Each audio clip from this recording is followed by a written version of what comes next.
Well, Busman. Yes, I guess I'm always going to introduce myself as Busman54. Kind of like a nervous tick. It isn't as if some of you can't recognize who I am. I was going to give a little talk today about cell phones. I meant to put my hat on to cover my bad hair day. I was going to give a talk about cell phones, and I was going to talk about the evil of them. I'm not a real proponent of cell phones, but we had a bad storm and suffered a lot of damage to the house. No one hurt, and the cell phones, tried to change my mind. And what I really saw, I guess this is more of a talk of the good and bad of cell phones. The negative, now I like to end with positive. The negative use of them is the abuse or overuse. An example I have that I was going to explain. When I was in my 20s, I had a good friend who was in a wheelchair. And he was one of them fellas that, I've never met anyone in my life that I laughed so hard with after silly things. And I think it's because he worked so hard at looking at the positive things in life to deal with his situation. But we would go to a coffee shop and take our loose change, get one of those thermos things of coffee, which was really good coffee, and we would visit and we would giggle and laugh and talk about things. We'd actually stare at each other, look into each other's eyes when we talked. Saw the expressions on our faces. And we would laugh. We'd laugh so hard, it became infectious. Usually by the time we laughed, we had everyone in the restaurant doing those hard belly laughs. And a lot of people thanked us. They said they hadn't had a good laugh like that in a long time. Maybe we should have took it on the road. Maybe missed an opportunity, Dave and I. I was with my son, and we were sitting in a restaurant. Yep, that type where you got that thermos of coffee. And my son, his cell phone was turned off, and we were having good, normal conversation. Eye contact, smiles, laughter, And I saw a young family pull up into the parking lot. And the husband jumps out of the car, got his cell phone in his hand. The wife jumps out, she's got her cell phone. They're already punching on it. And they're two kids that were in elementary school. Each came out with their cell phones and they were tapping away on it.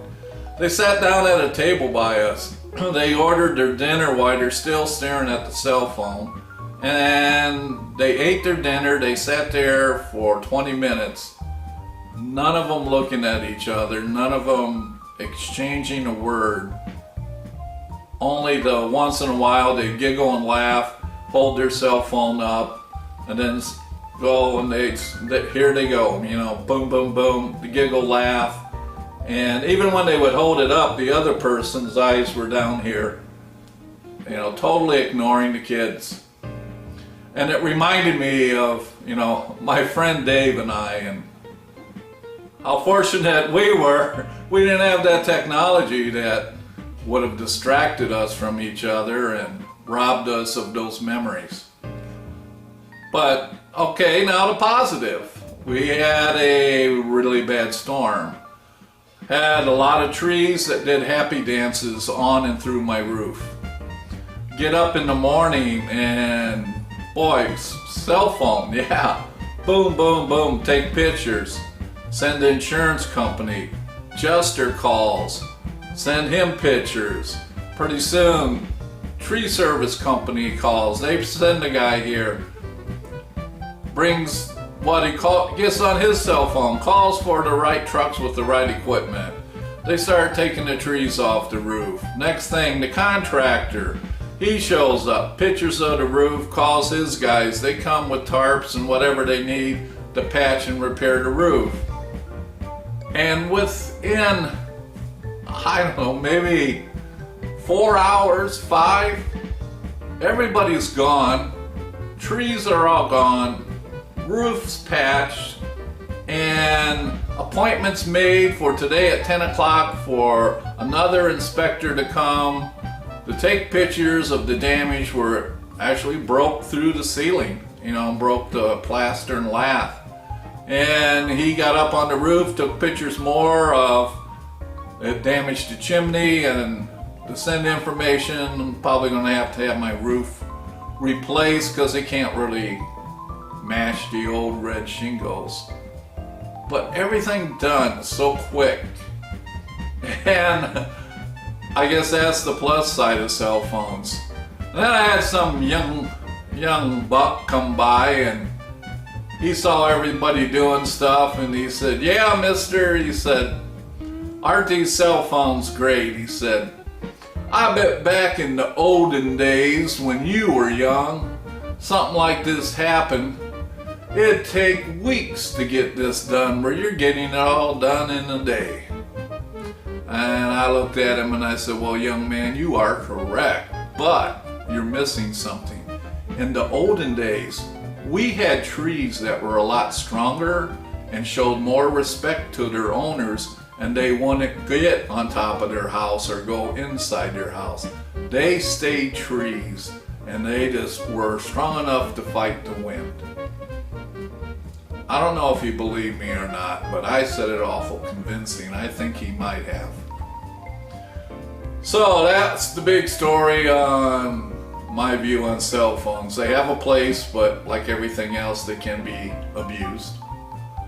We're trying to get ready for that Fun Fest first weekend in June. You can see in the back, I got the engine deck lid off the 63. We're kind of wet sanded and got part of it buffed out. So we're going to get back onto that today. Got to work on our golf cart. We got some new parts in.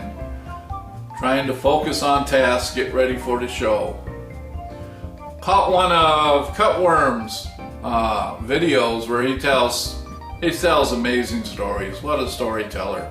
I could told him in the comments I could listen to him all day.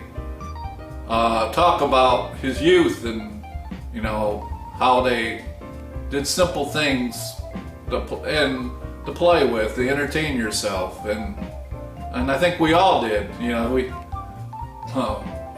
give a kid some acorns and an old inner tube, and next thing you know, it's not we're shooting and making slingshots, and yeah, we didn't put anybody's eyes out, but we sure got a few bruises. But we didn't have the electronics, and for some reason for us to be indoors, that was like a prison sentence. Didn't matter if it was 90 or 100 or 20 below, you wanted to be out playing. And when he talks about his younger days in school, of course, I grew up in Gary, Indiana. I remember, I get a chance, I want to go fishing, so I was close to Lake Michigan. So I can't tell you about my school days. I was probably ditching at Lake Michigan fishing. And the best place to fish is by inland steel, by the warm water discharge. Them steelhead and coho salmon, they love that discharge water from the steel mill. I mean, and what a great place to catch them. You had a little break in the fence, you could kind of sneak in and get out on the pier and get where the warm water discharge is and pull in a few of them nice steelhead trout. And they weren't bad eating. They said as long as you only ate one a month, you'd be okay. But if you started eating more than one a month, you'd probably glow like one of them lightning bugs at night in heat. I mean, so you had to really be careful how many of them fish you got out of the inland steel warm water discharge. it was a good area to fish too for them lake perch. And right off, it was called Buffington Pier. And yeah, good job on stopping that school bus there, Cutworm. I said, I'm sure it was worth more than a few thank you dinners. So, last update, I got some work we got to get done today. Got some asparagus I got to get canned. You might do that tomorrow. I think my daughter's coming tomorrow. Maybe I'll ask her to help give me a hand on that. We're gonna finish buffing the Beetle, do some repair work on the golf cart. We got the new starter motor in, and hopefully be down the road ready to have a good time in Effingham, Illinois at Mid-America Motorworks 3-day car show. And I'm sure we'll have some videos from there. I want to make sure I take a black marker. You know, last time I was recognized, you know, I had a guy run up and said, hey, you know, you're Busman54, you know, from YouTube. And I said, well, yes, sir. I'm not Colonel Sanders, but that's who I am.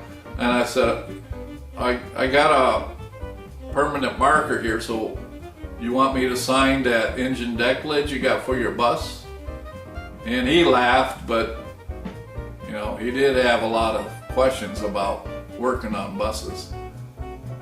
Well, that's it for a Friday morning talk. Time for me to get things going. We had the estimator come in. He inspected all the damage to the house, and yes, more pictures with the cell phone. He had this neat program where he could take a picture of the roof and the pitch angle and everything, and it would tell him exactly how much shingles he would need. Man, it's just amazing.